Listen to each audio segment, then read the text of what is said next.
తిరుమల నుంచే ప్రక్షాళన మొదలు పెడతానని అన్నారు సీఎం చంద్రబాబు. వెంకటేశ్వర స్వామికి ద్రోహం తలపెడితే ఈ జన్మలోనే శిక్ష తప్పదన్నారు. డబ్బులు రౌడీయిజంతో రాజకీయం చేయాలని చూస్తున్నారని, ఇకపై అది నడవదని అన్నారు. తిరుమలలో అవినీతి జరిగిందని, పైరవీలకు కేంద్రంగా మార్చారని మండిపడ్డారు సీఎం చంద్రబాబు. ఎవరైనా వెంకటేశ్వర స్వామికి అపచారం చేసిన వారు, తలపెట్టిన వారు ఈ జన్మలోనే పనిష్మెంట్ తీసుకున్నారు. మీరు తిరుపతిలో కూడా చాలా ఇన్సిడెంట్ ఒకసారి లెక్కేసుకోండి. ఎవరైనా సరే, ఉద్యోగస్తులు కానీ బయట వాళ్ళు కానీ ఎవరైనా సరే దేవుడికి అపచారం చేసిన ప్రతి ఒక్కరు శిక్ష అనుభవించారు. ఎర్రచందనం స్మగ్లర్కే సీట్ ఇస్తే ఏం మాట్లాడతారు?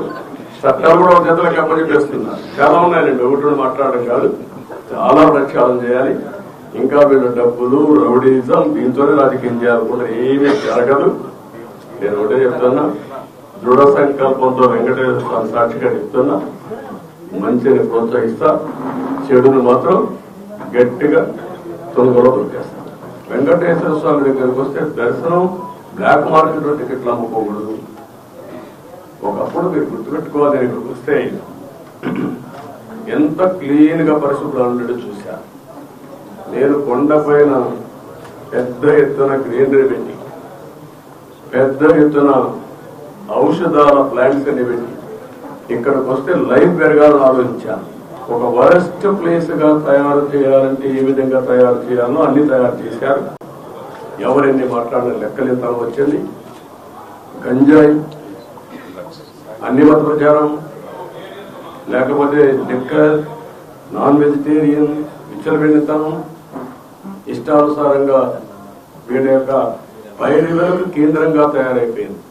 వెంకటేశ్వర స్వామిని ఊరూరు తిప్పేశారు. తిరుమల తిరుపతి దేవస్థానంతోనే ప్రారంభంగా వారి ప్రక్షాళన, ప్రసాద లేకపోతే పరిశుభ్రత అన్నిటికీ తిరోధకాన్ని చేశారు.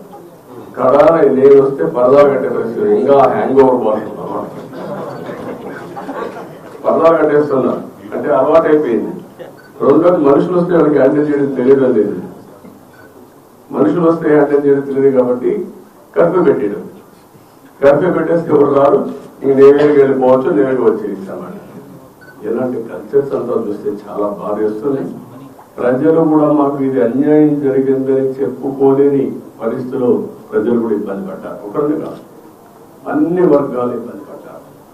కానీ ప్రతి ఒక్కరికి న్యాయం జరుగుతుందని నా మీద హోప్ పెట్టుకున్నాను. ఆ హోప్ని నేను నిరూపించుకోవాలి. ఏ వర్గంలో ఇబ్బంది పడ్డారో, నష్టపోయారో నిర్ణయించారు.